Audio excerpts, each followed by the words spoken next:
Welcome to Front Porch Conversations. We are so happy to have you with us today. And we are blessed today with a wonderful guest that dropped by to spend a little time on the porch with us today. We have our new Vice President of Independent Living Operations. My goodness, that was a mouthful. David Klumpenhower. And he's brand new here with his family. And we have just been so delighted with him that I wanted him to be someone that we could bring into your living room and you could get to know him like we're getting to know him. So you enjoy this time with David today. David, it's good to have you. I know you're running like crazy and you've slipped us in today so that you could visit with us. Yeah. Tell me where you're from. Where were you born? Thank you, Gay. No, it's actually a privilege to be here today. It's really good. I'm glad I could join you all here. So I was born actually in Listowel, Ontario, Canada. It's a small farming community in southern Ontario. So born and raised in Canada. My stars. Yeah. I'll be. Yeah. But you're, did you go to school there? I did. So it was a small farming community. I grew up on a farm, a dairy farm. I grew up in a home where it was my mom and dad and 7 kids in a big farmhouse, and right next door was a mobile home, and that's where my grandparents lived as well. So my dad and grandparents, his parents, they bought that farm, and then my dad got married, and we were born and raised. In fact, I'm the third of 7 kids, and when I was born at that time still, my parents and then 3 kids, we all lived in that big farmhouse. Did you really? With my grandparents, all of us together. So, and then I grew up really with 2 sets of parents. It was a wonderful childhood, really. Of course you did. In that farming community. And then the schooling, there was a small, really almost like a one-room schoolhouse. It had 4 little areas. It was a Christian school in town, and that's where we went to school. It expanded over the years, and then there was a public high school we went to. They didn't offer high school as a Christian school. So is that right? Yeah, that's where I did my elementary and high school education. And so you and your brothers and sisters probably worked on the farm, didn't you? Worked on the farm. That's all I knew. I figured that was my probable fate. I was going to be a farmer someday. It was my brother and I, and then 5 sisters. And it was a very traditional home where the men, the boys, they were in the barn and they were on the farm, and the girls, they did more of the housework and the gardening, and I was a gardener then.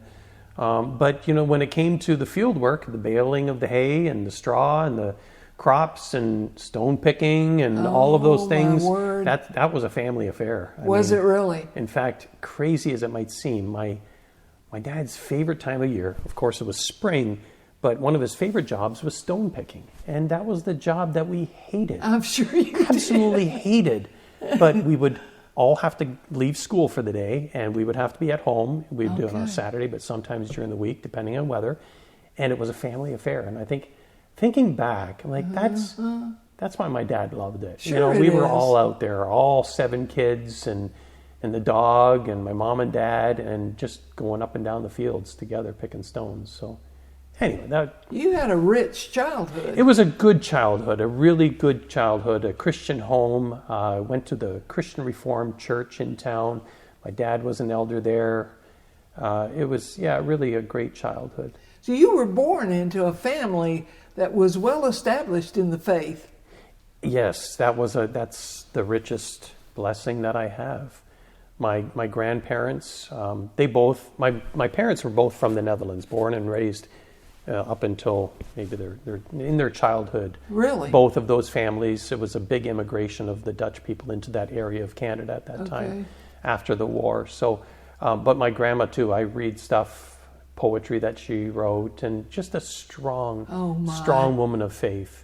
And immigrating to Canada, and it was a good childhood, a strong faith foundation that was given to us. Yeah. Well, and you had the benefit of grandparents, really having grandparents that so many children only visit with now. Yeah, and that's why I say that it really was two sets of parents that I grew up with, and our grandparents right there.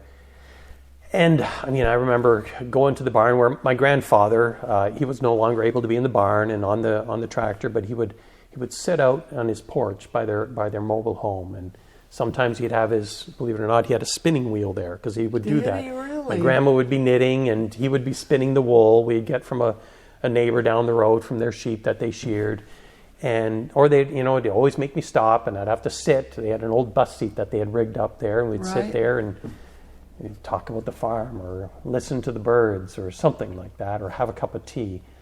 So I had them there and grew up with them.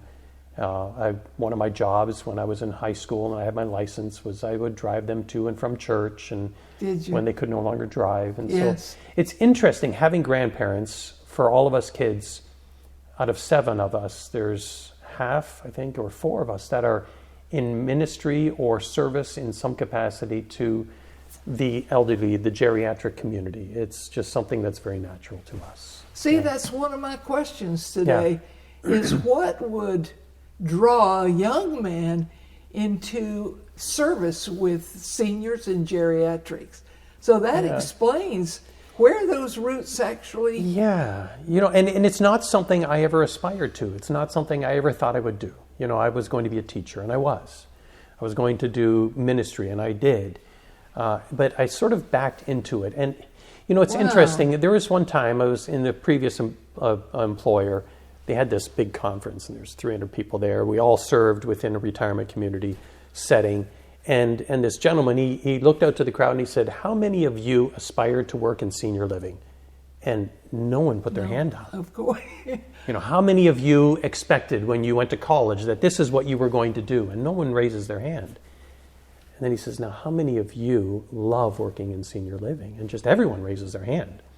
And it's something so many of us, we fall back into, or not even fall into, that sounds wrong, but we find ourselves in this line of work and we just love it. And for me, I think it was something that, of course, God called me into this line of work, but it's very natural. Once I found out of that, this is where I'm in my element. This is very natural to me. And yes, the childhood, the upbringing, it has so much to do with that. Oh, it does. Well, you weren't afraid of the elderly. I'm not afraid of you. No. No, it is. Yeah, and to be able, a lot of children, they're told, you be nice around Granny, she can't, and be careful, she can't hear.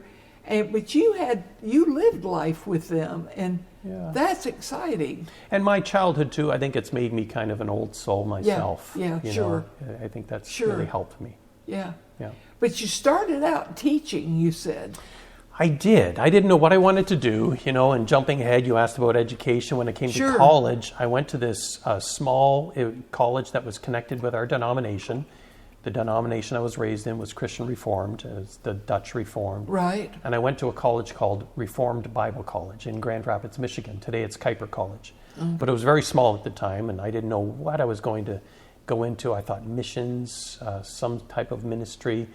And it was a professor at that time who really encouraged me. It was my second year. He said, "You really need to go into teaching." And so I attended another college called Dordt College. It's out in northwest Iowa.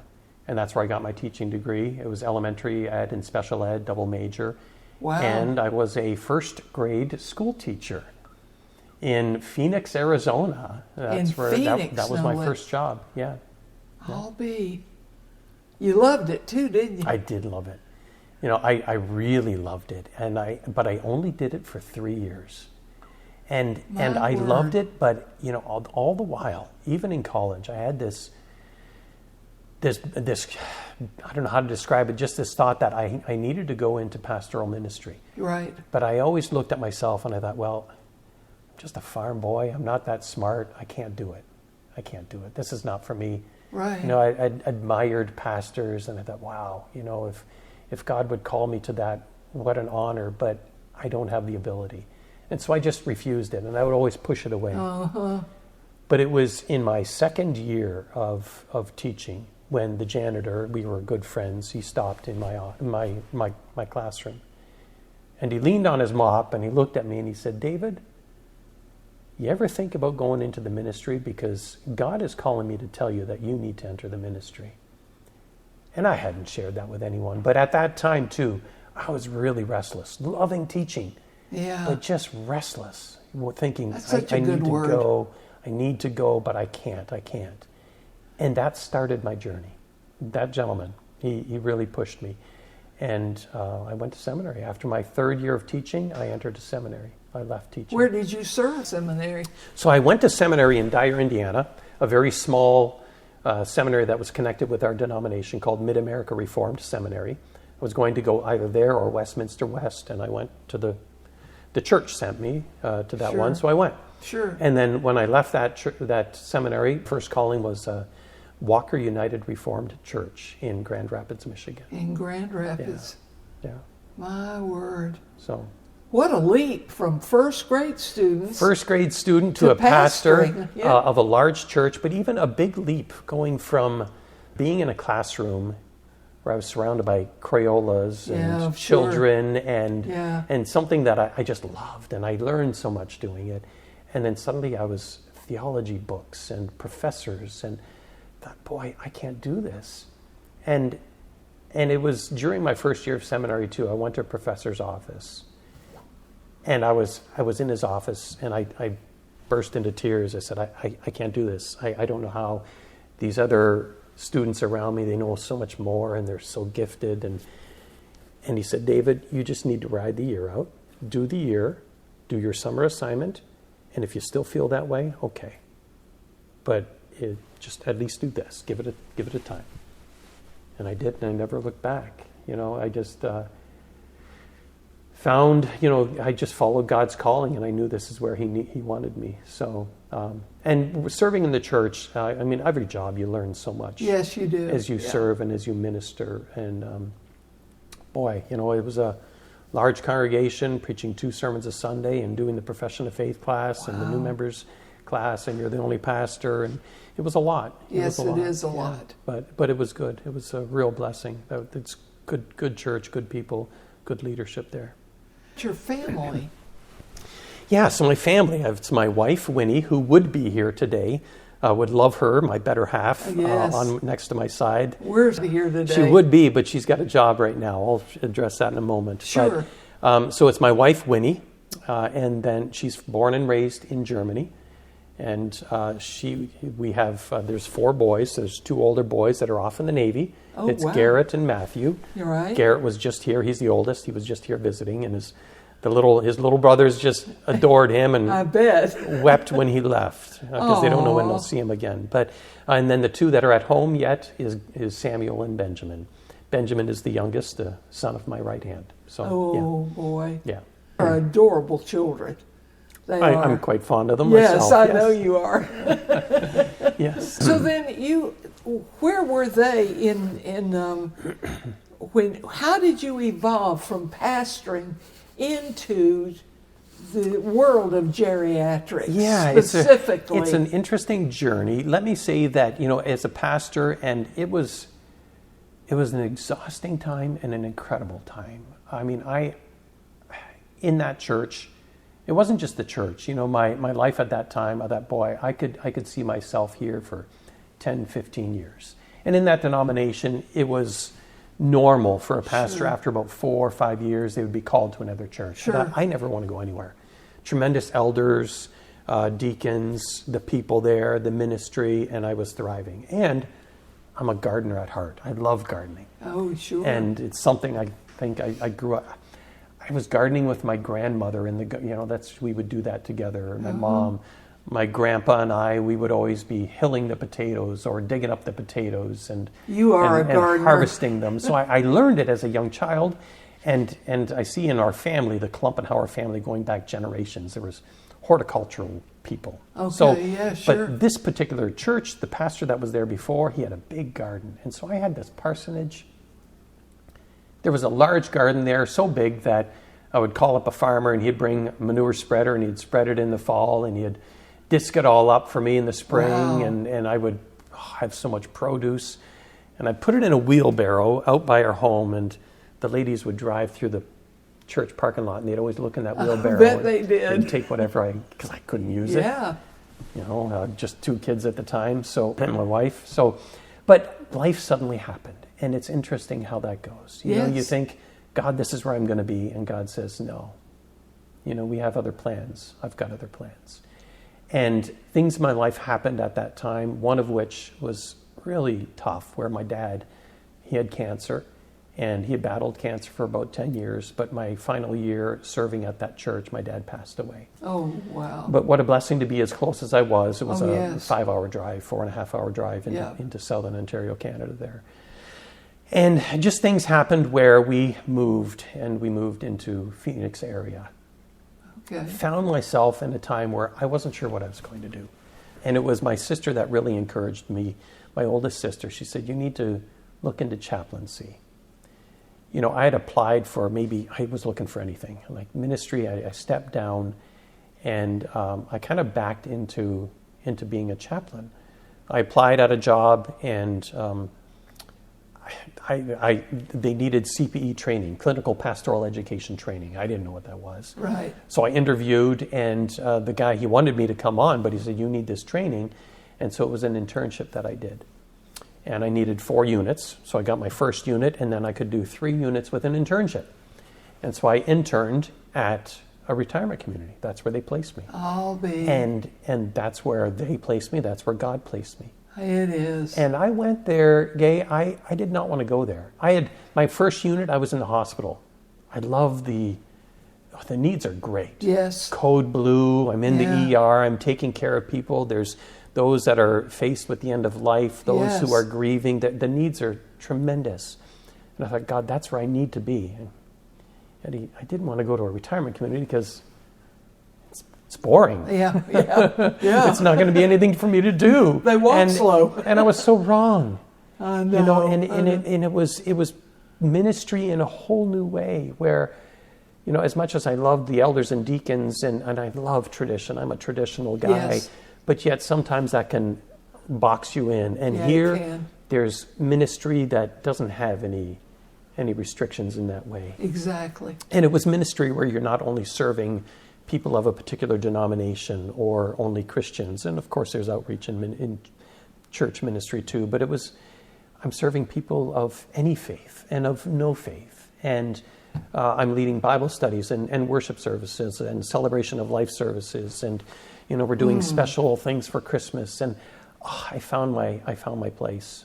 Being a chaplain in the retirement community, that was the Beatitudes campus, and they gave me my launch. It was a CCRC, a continuing level of care. Right. That was my first time in the retirement community, and then from there I was able to go to become the head of a spiritual life department and start a spiritual life department at another place in the valley there in Phoenix area. So. Well, you can so see God choreographing your life. It's exciting to hear that. I think we all can. We can all probably look at our life and see where God In led. retrospect, yeah, absolutely. And I look back to even leading my wife and I here. I was the head of a spiritual life department. I hired chaplains. I created that department. It was at Sun Health Senior Living. I have so much gratitude in my heart for that organization. And there's a woman named Sharon Grambo who she saw things in me, gifts, I wouldn't be here today without her. I owe so much to that woman. What a godly woman, a compassionate woman. And I came to her one time, and I was loving my job as the corporate director of spiritual life. Sure. Serving, that's a very large company there, a great place. And I told her, I said, if there's ever opportunities for me to grow, I'm open to it. And so they put me through Leadership Academy, and opportunities came up. I went through training and certifications, and that brought me into those more executive director positions, and that got me into the operations side. And I truly wouldn't be here without that. That's where. And how long have you been here? So it's been only, about 4 or 5 months? Not even. So I think it's just 3 months. It was, what are we today? Yeah, July 28th we arrived. We rolled in with our caravan. Yeah. So, yeah. We are so excited to have you here. We're really blessed. We are. Really, for us, we're blessed to be here. And it was, for Winnie and I, it was just it was so clear in our minds. From the moment that we saw the job posting, because jobs, I always change jobs when God just puts it on our hearts, and this restlessness, and knowing that a change was coming, we thought, it was going to be within the Phoenix area, but we're open. We had an amazing home, wonderful life there in Phoenix, but we'd always said, as much as we loved our home and our life there, we could leave it. When God calls, you go. And we saw this job, and from the moment my wife found it, we prayed over it, and we thought, this is where it's going to be. Didn't know if it would all happen, but in our hearts, we knew. Yeah. I love to hear we felt that it was. Everyone wants to know if feels called as you do. Yeah, and that is music to my ears to hear you say, we felt called, we were ready. And it was we with my wife and I, but then the children as well. As I said, Garrett and Matthew they're off in the Navy, so they're no longer at home. Of course. And then Samuel and Benjamin at home. But when we told them too that we're moving, they were praying for Daddy to get the job. That they were they really? Oh, but they had no idea it wasn't in Phoenix. No, yeah. And so, there were tears. Sure. And it was a growing moment, a time Sure. where they had to leave friends and their only life, the only home they knew. Sure. We presented each of them with a Jacksonville Jaguars jersey. Did you really? and told them we're moving to Florida. And just our message to them was always when you go where God calls, wherever that is, that will always be the land of blessing. And, what a word. And it doesn't mean it's going to be easy. Where God calls, sometimes God calls for seasons of struggle. Exactly. Seasons of suffering we've experienced. It's always the land of blessing. It always is. And Samuel and Benjamin have adjusted so quickly. And, have they really? And for Winnie and I, our hearts are filled. Of course. Just to know that, to see that. Of course. But yeah, it was Winnie and I. We just felt, this is where God's calling. And it's been made abundantly clear, not only when we accepted the position for me, but since we've been here. It's been absolutely, we know this is where God has placed us. You do, and that's helpful to me, the confirmation that you had been led as it was to feel that you're led. Yeah, there's been so many God moments for us. I mentioned my wife can't be here today. Right. She got a job teaching. She teaches now where our children go. They Good. attend Westwood Christian School. Good. And, she was offered some jobs, some positions. She's got her PhD in American literature. She taught at the school where our sons attended in Phoenix. Wow. Which was a blessing for us. Yes. But coming out here, we thought, boy, this is going to be a big transition. So she didn't accept any jobs for her at the time. We needed to make sure we were settled, and I was starting this new job. We knew it'd be a lot. But then she was ready, and right when she was ready, the school approached her and said, hey. And something happened where suddenly there was an opening, and it's just little things like that where she's got the perfect job over there teaching high school English, and it's been high good. School English. Yeah, it's a good school over there. Yeah. Yeah. That's exciting. It's been good. Yeah, it is. Well, you can understand why we wanted David to be a guest today. I hope you can understand that. When you see him in the hallways, He's on a strict schedule today, and we were lucky to nab him and bring him in. But you can see that his life is filled with all kinds of illustrations and stories about the way he's been led in his career. And he's so approachable. And now that you've had a few minutes with him in your living room, we just want you to enjoy him and make him feel welcome when you see him in the hallways here. We are so excited about some of the things that he has in store for Advent Christian Village.